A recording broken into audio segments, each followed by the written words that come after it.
Titipan dari Allah Subhanahu wa taala. Wa'lamu annama amwalukum wa auladukum fitnah. Allah berfirman di dalam surat Al-Fussilat begitu. Ketahuilah oleh kamu sekalian, wa'lamu annama, sesungguhnya amwal, harta-harta kamu, jabatan-jabatan kamu, harta benda kamu, wa auladukum, dan anak-anak kamu, murid-murid kamu, turunan kamu, dzurriyyah kamu, cucu-cucu kamu, itu adalah apa? Itu adalah titipan. fitnah. Itu adalah fitnah, cobaan. Fitnah itu cobaan buat kamu. Gara-gara harta, gara-gara kerja, akhirnya sholat kita tinggal. Gara-gara jabatan, sholat kita tinggal. Ngaji kita tinggal. Gara-gara anak, gara-gara sayang anak, gara-gara sayang cucu, ngaji kita tinggal. Gara-gara jabatan, perebut jabatan, sholat kita tinggal. Semuanya itu kita tinggal. Cuma gara-gara gituan doang. Makanya kata Allah itu fitnah. Fitnah, cobaan, hati-hati. Makanya dalam hadis ini ijtanibul kabair, kibra, jauhilah oleh kamu sifat yang sombong, sombong yang besar. Sombong yang kecil bagaimana? Sombong yang kecil nggak mau ditanya. Ditegur melengos, ditegur melengos, tegur nggak mau jawab, negor lagi, ditegur melengos. Nggak taunya bukannya dia itu nggak menegur, budek. Ya, ini hati-hati, hati-hati. Nggak saling tolong menolong, itu termasuknya sombong yang kecil, nggak mau nolongin orang, nggak mau membantuin orang, nggak mau membela orang, apalagi ngebela agama Islam. Fainal abda la yazalu yatakabur, maka sesungguhnya hamba yang begini ini, ya, yang selalu berbuat yatakabru, bukan yatakabru. Ini umat yang kayak begini nih, kata baginda Rasulullah SAW, ini umat yang sombong kayak begini nih, kata baginda Rasul, yakul hatta, sehingga yakulu Allah Ta'ala lil malaikatihi, sehingga Allah berfirman sama para malaikat, malaikatnya banyak banget malaikat. Hei, dengerin, para malaikat itu diajak ngomong oleh Allah Subhanahu wa Ta'ala. Para malaikat, dengerin malaikat, ya Allah, uktub abdi hadza, dicatat nih orang ini, dicatat nih orang ini, siapa ya Allah, kata malaikat, ini orang yang sombong nih, catat. Terus dia buat, kalau dicatat buat siapa? Yang jabarin. Ini termasuk golongan orang-orang termasuk golongan orang-orang yang berbuat ingkar, orang yang selalu berbuat angkara murka, orang yang selalu berbuat makar. Orang yang sombong itu orang yang ingkar, orang yang sombong itu orang yang berbuat makar. Orang yang sombong itu orang yang selalu berbuat angkara murka. Angkara murka itu kehancuran di muka bumi ini, gara-gara orang yang sombong, gara-gara orang yang sombong pengen perebut jabatan, pengen perebut harta benda, akhirnya korupsi. Nah ini dia. Nauzubillah dari rawahu dari siapa? Ibnu Adi. Ij'alu akhir salatikum bil laili watran. Hadis yang ke-31. Ij'alu, kata baginda Nabi, ij'alu, panjang benar ya. Rawahul Bukhari. Kata baginda Nabi, ij'alu, panjang banget kalimatnya. Kalimatnya itu ada kalimat mudhafnya, mudhaf ilaihnya. Ada kalimat di situ wawunya waw jam'il muannatsis salimil khatawa, dipanjangin. Artinya apa? Panjang semuanya. Ij'alu, jadikanlah oleh kamu, hai. Seakan-akan Allah ini berbicara begini, ya ayuhan nas. Kalau baginda Rasulullah SAW berkata begini, ya ayuhal ummatin, wahai para umatku. Kalau kata Allah dalam firman-Nya, wahai para manusia, ij'alu, jadikanlah akhir salatikum, akhir di dalam salat kamu itu, salat Zuhur, salat Asar, salat Maghrib, salat Isya dan salat Subuh, itu jamaknya itu salat itu. Jadikanlah oleh kalian akhirnya sholat, Ya, akhir sholat malam berarti billail, dengan mengerjakan sholat lail, sholat tahajud, wa witran, dan tutup dengan sholat witir. Billail itu bukan sholat hajat. Kalimat julukan billail itu pada hajat bihi nafilatan laka sa'ya ba'asyara buka maqamam mahmudah. Jadi kalimatnya julukan billail itu udah gak ada lain, berarti bukannya sholat isya, bukannya sholat maghrib, tapi sholat tahajud wal witr, dan tutup dengan sholat witir. Wahul Bukhari, di dalam kitab, ketika di dalam kitab Sahih Bukhari. Hadis yang ke-32, ij'alu min salatikum fi buyutikum wa la tattakhidhuha quburan. Rawahul Bukhari. Masih rawahul Bukhari. Berarti annya berarti ini annya ini darinya itu dari Abi Umamah. Tapi diriwayatkannya oleh Imam Bukhari. Tapi darinya ini hadis dari Abi Umamah. Abi Umamah itu laki-laki, bukan Umamah terus perempuan, tentang mama. Ya. Ij'alu, dan jadikanlah oleh kaum muslimin salatikum fi buyutikum, rumah-rumah kamu, jadikan rumah-rumah kamu itu daripada sholat 5 waktu. Jadikan rumah kamu itu tempat sholat 5 waktu. Wala tattakhidhuha kuburan, dan jangan kau jadikan rumah-rumah kamu itu seperti kuburan. Rumahnya gede, mengkilat, mentereng, lampunya setiap sudut ada. Di depan aja 10, belum tengah, belum belakang, belum dapur. Lantainya lantai 3, lebarnya 100 kali 100 meter. Mati tuh membantu yang begitu, mati tuh kalau satu tuh. Ya, nyapu ngepel pada mati. Ya, sebab pada copot tangan entar. Tapi nggak pernah dibuat salah, serem dari luar. Kalau kau percaya, kalian main ke Citra, kalian main ke pantai Indah Kapuk, rumahnya luasnya, lebarnya, indahnya. Kata kita di kuburan. Serem, banyak setan, banyak kowe gombel, banyak jin. Banyak tuyulnya lagi pada nangkring, banyak monyetnya lagi pada bengong di situ. Ya.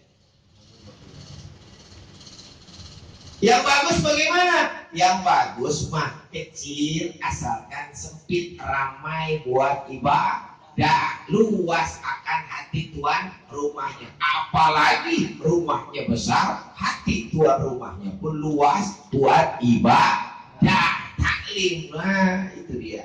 Tapi kan jarang-jarang rumah gede buat ngaji. Ya, rumah gede buat ngaji jarang-jarang rumah gede.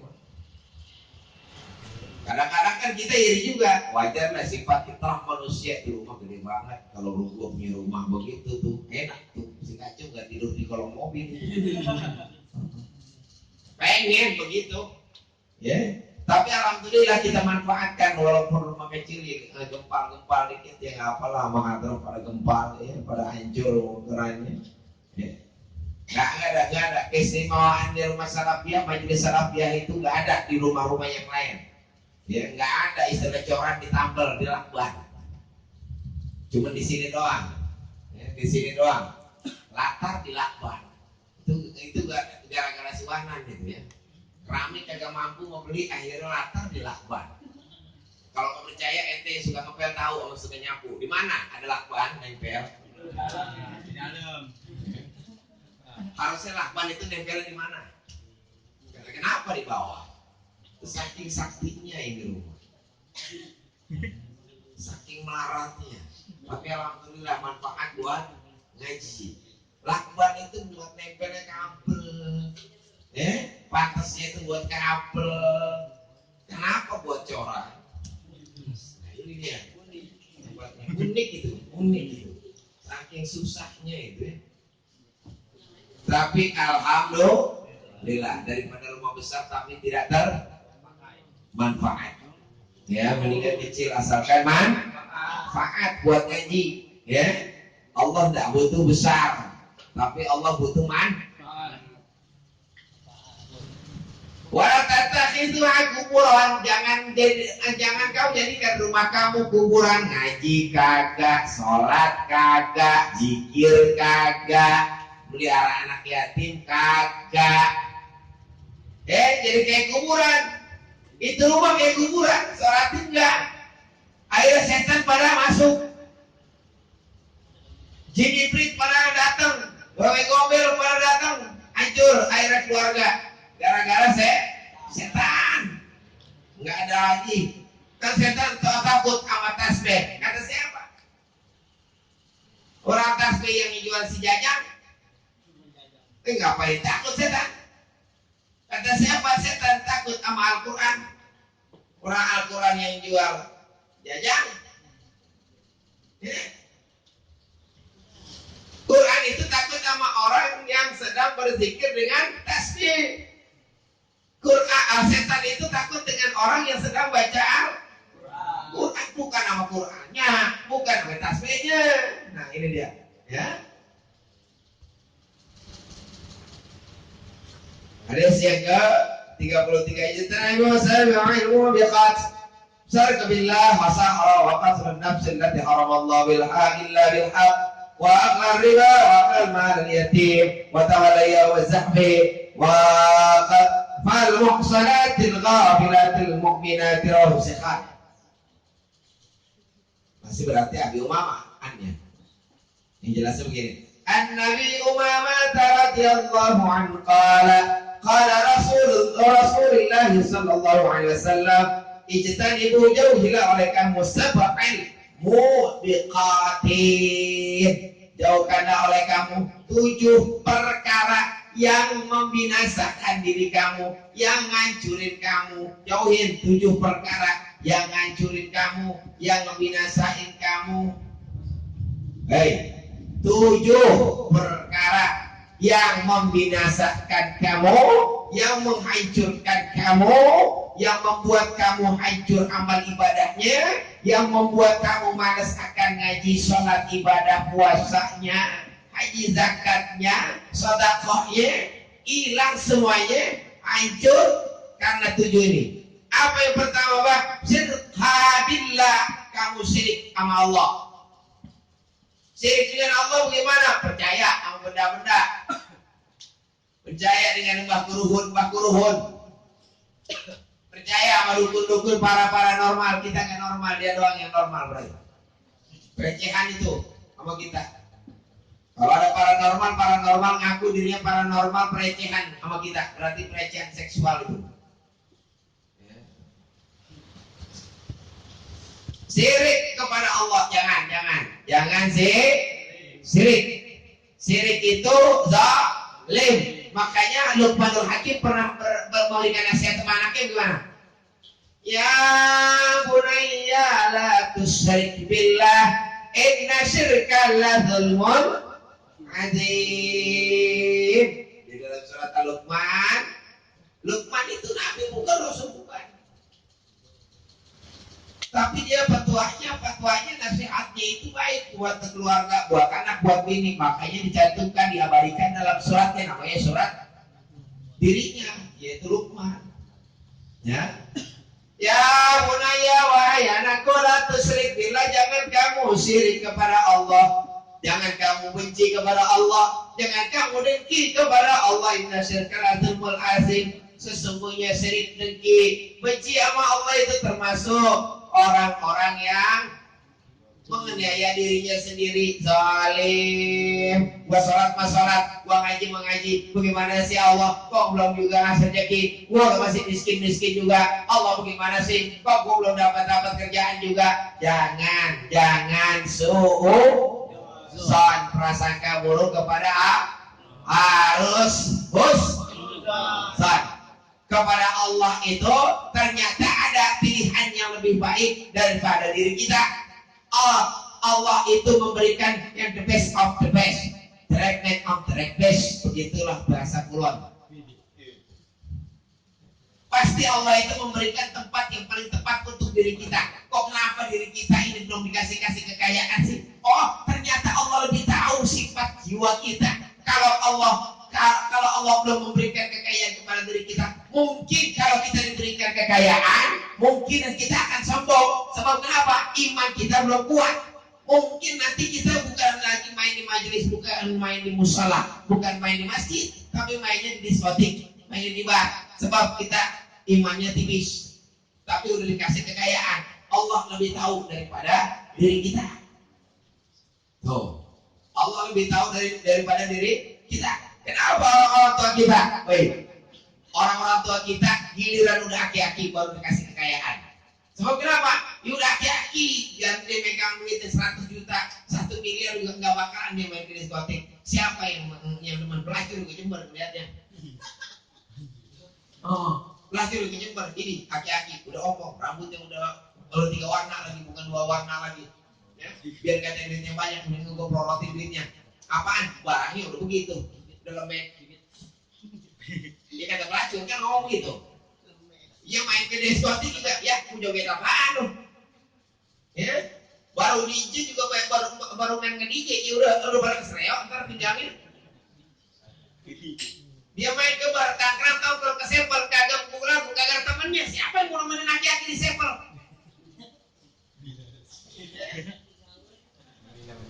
Ya makanya pantas kalau Allah itu ketika ngasih memberikan kekayaan kepada orang-orang yang udah tua. Sebab kenapa? Orang yang tua udah gak bisa berlagu, gak mungkin dia itu dengan kekayaannya. Yes, karena duitnya banyak main Ferrari, nongkrong di Seven, gak ada teman tetap. Sebab kenapa? Makan tidur saja ribet.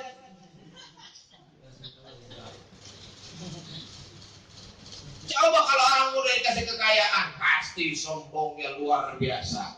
Kalau bisa perempuan semalaman 10. Gua booking, berapa duit tuh? 2 juta, goceng 5 juta langsung 10 kali 10, baru juga 50 juta. Sombong kan? Sombong. Setan itu paling hebat itu dengan 3 hal. Setan paling hebat ngegoda manusia walaupun imannya setempel hadroh. Pas 60 kan tebel banget tuh. Misalnya imannya segitu. Ya. Tapi kalau setan ngegodain dengan 3 loyok di manusia. Apa? Dengan harta. Uang dijejelin. Lama-lama tipis imannya. Yang keduanya dengan apa? Dengan jabatan. Perebut jabatan. Mau perebut RT ke jabatan nih, mau RW ke, mau lurah ke, mau camat ke, mau wali kota ke, apalagi gubernur. Apalagi presiden. Habis-habisan, triliunan, bukan miliaran lagi. Ya, ini itu lama-lama tipis semuanya. Yang ketiganya itu wanita. Wanita luar biasa, cantiknya luar biasa. Kita lihat yang satu cantik. Kita lihat yang satu lagi, satu cantik. Kita lihat lagi satu cantik. Masya Allah. Pernah kan kita mentaklim, kita pernah mengkaji di dalam kitab Bulughul Maram bahwa setan itu, iblis itu nempel paling banyak di manusia itu di kaum wanita. Dan di kaum wanita itu setan iblis itu paling banyak di 3 titik di tubuh seorang wanita. Pertama di apaan? 1 di keningnya. Itu setan nempel di keningnya. Makanya cewek kalau lagi pacaran dicium keningnya pasti mermelek.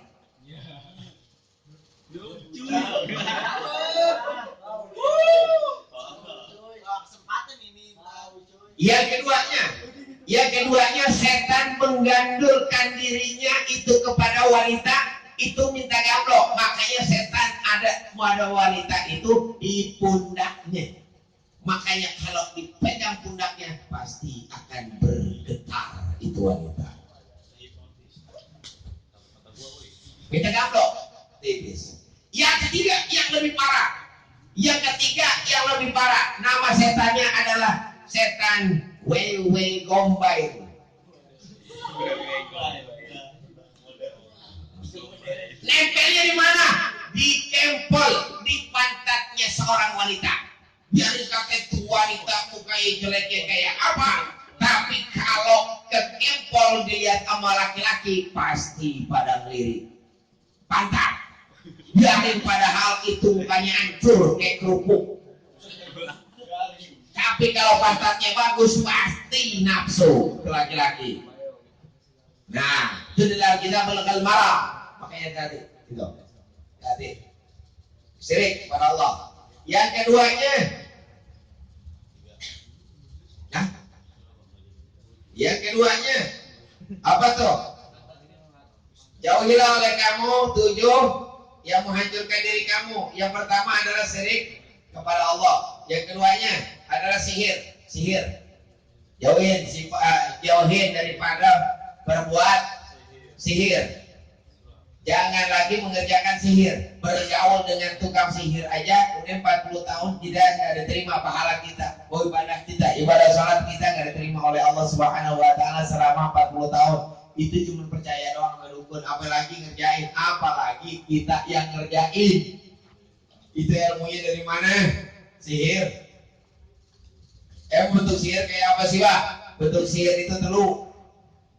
Santet, pelet, guna-guna, bukan lagi 7 layaran, kalau perlu 11 layaran. Ya, nempel situ 11 layar, tancap. Ya, hati-hati. Pelet termasuk sihir ya, Bang? Termasuk sihir. Kalau dipermainkan untuk mempermainkan wanita itu termasuk sihir. Tapi kalau untuk dikawin, untuk dinikah itu termasuknya diperbolehkan asalkan tidak mempergunakan ilmu hitam, tidak mempergunakan ilmu kejawenan, tidak mempergunakan ilmu kepercayaan, asalkan memakainya ilmu Al-Quran.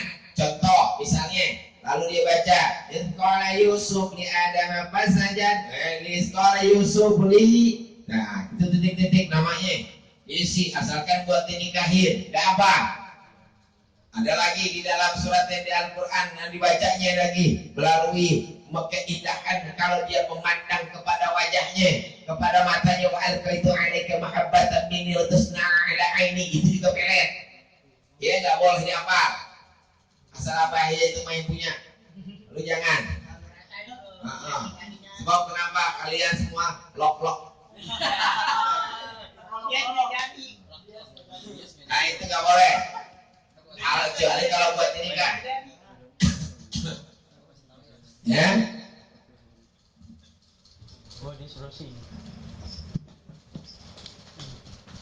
Yang ketiganya wa qatlu nafsil lati harramallahu illa bil haq.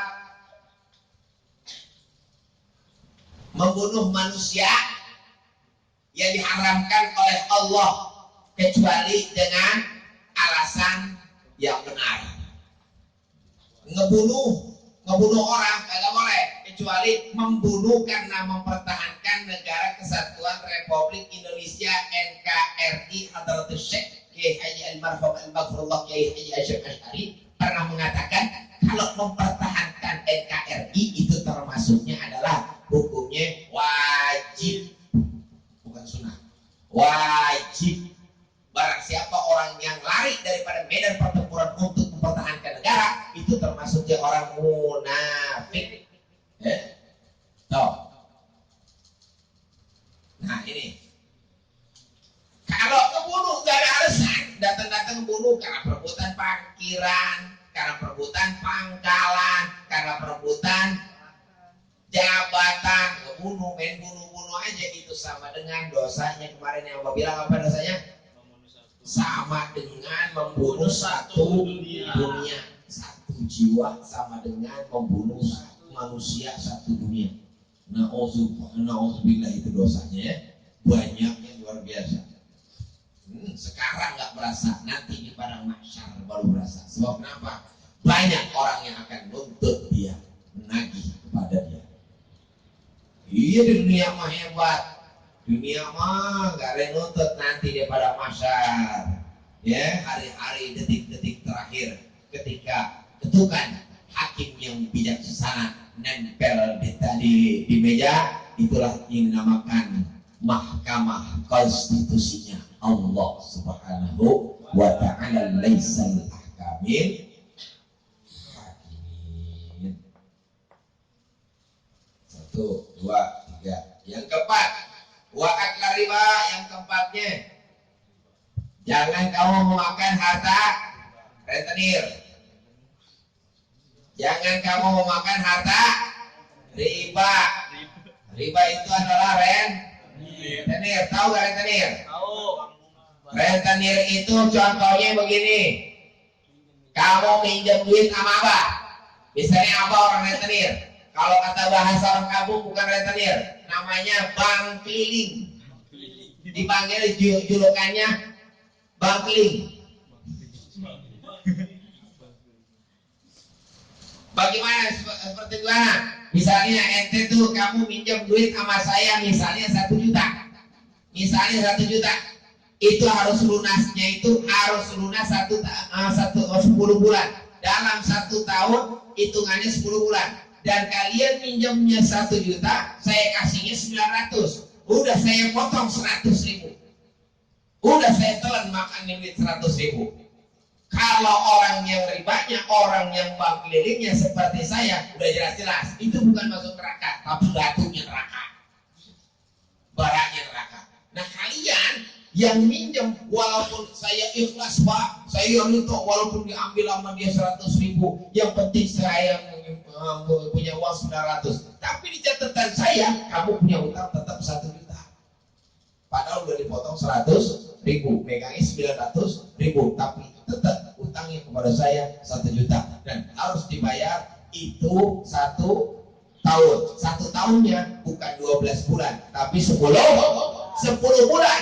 Dan kalau bisa itu dalam 1 bulan harus membayar 100.000 rupiah. Kalau dia kelewat maka akan kena denda 2%, berarti 120.000. Kalau nggak bayar juga, nanti bunganya 20.000, 20.000, nambah terus.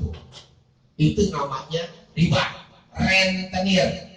Makanya haram minjem sama orang rentenir, apalagi makan. Minjem aja, kalau perlu begaul juga nggak boleh sama orang rentenir. Begaul juga nggak boleh. Sebab orang rentenir itu bukannya masuk neraka, nggak boleh dia masuk neraka. Sebab dia baraknya neraka.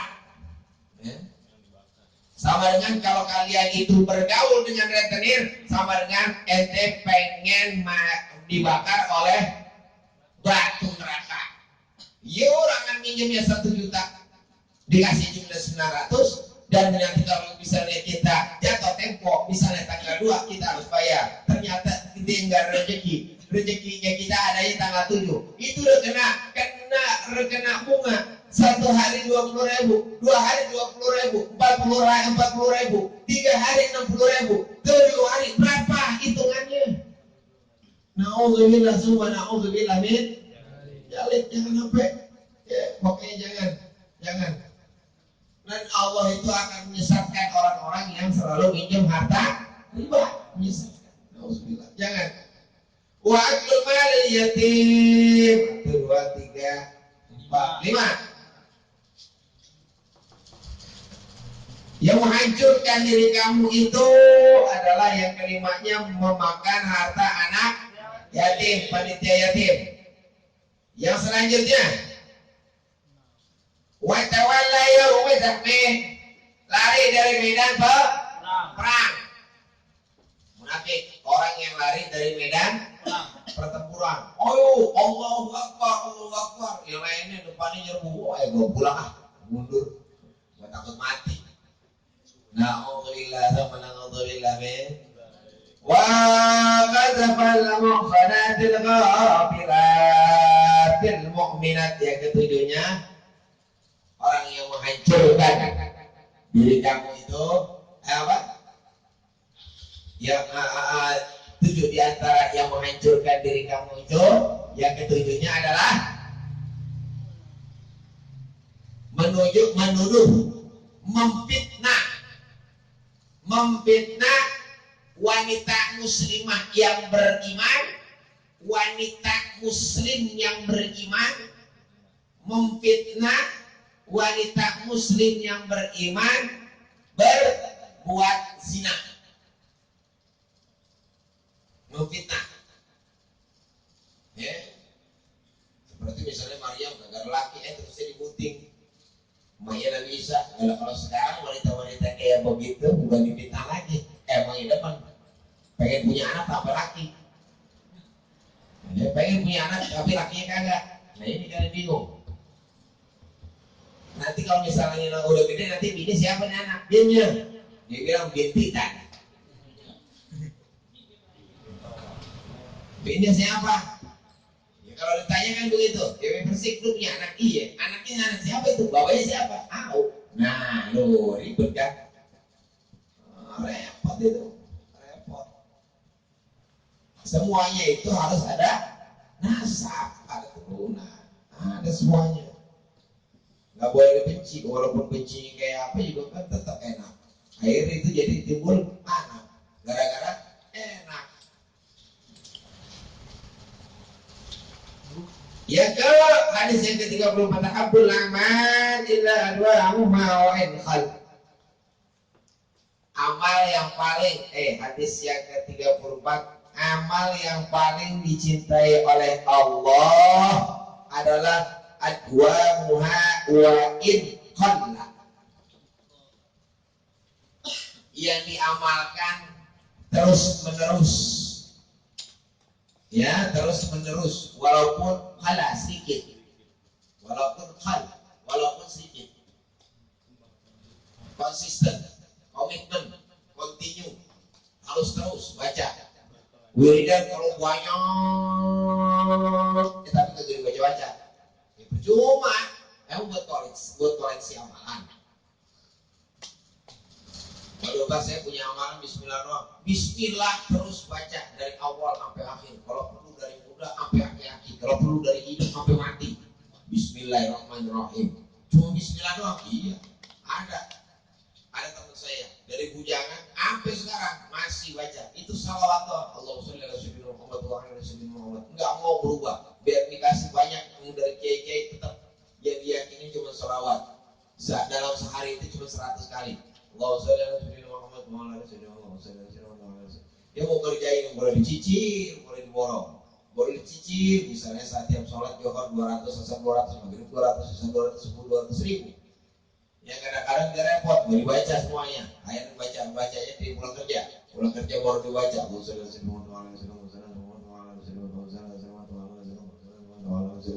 Enggak, maaf, bukannya 1000, tapi 100. Berarti kalau 100 Johor 20. Kan dikit. Baca salawat. Karena dia yakin dari bujangan sampai sekarang. Alhamdulillah apapun yang dia pengenin Allah kasih. Dia pengen berangkat umroh sekeluarga berangkat. Dia pengen punya mobil, banyak mobilnya. Dia pengen punya rumah kontrakan bahkan dia punya. Dia pengen punya tanah ngablak di mana-mana dia punya. Alhamdulillah cuma modal selawat. Dia yakinin itu doang. Dia bilang begini sama Pak Kiai, kalau misalnya saya itu banyak amalan bagaimana? Banyak amalan akan rusak itu. Sebab kenapa? Ente nggak bakalan yakin. Sebab kenapa? Yakinannya pasti akan terbagi-bagi. Kalau satu mantap yakin 1000% gak terbagi-bagi, udah itu aja kerjain sampai mati akan mendapatkan pertolongan dari Allah, pertolongan dari baginda Rasulullah Muhammad Sallallahu Alaihi Wasallam. Yang ketiga, hadis yang ke-35, Abdul Amal Allah anta muta wa lisanuka wa radmun bi dzikrillah. Hadis yang ke-35, amal yang paling disukai oleh Allah adalah jika kamu mati wa lisanuka radmun. Sedangkan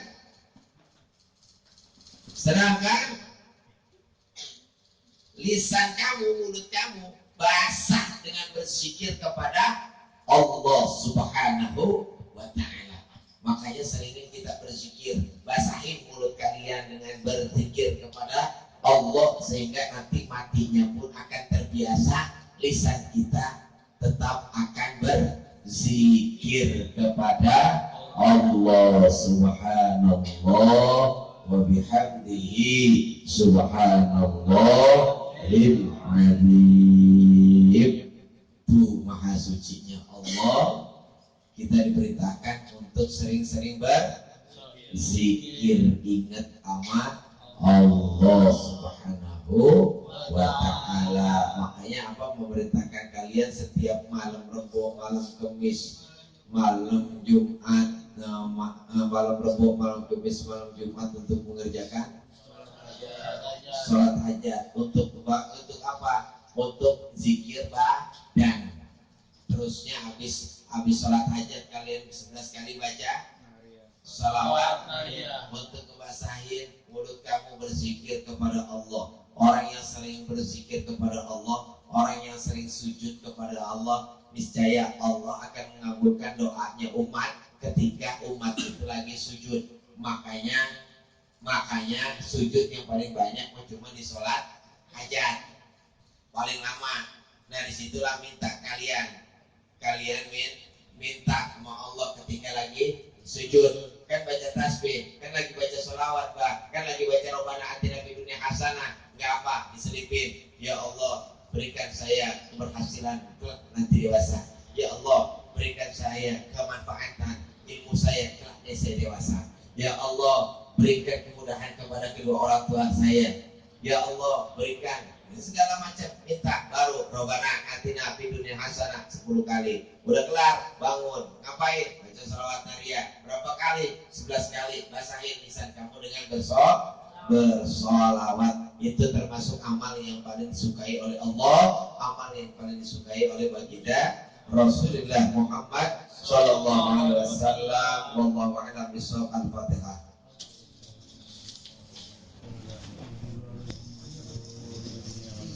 وعلينا وعليكم برحمتك يا ارحم الراحمين. ربنا اتنا في الدنيا حسنه وفي الاخره وقنا عذاب النار. صلى الله على سيدنا محمد وعلى اله وصحبه وسلم. والحمد لله رب العالمين.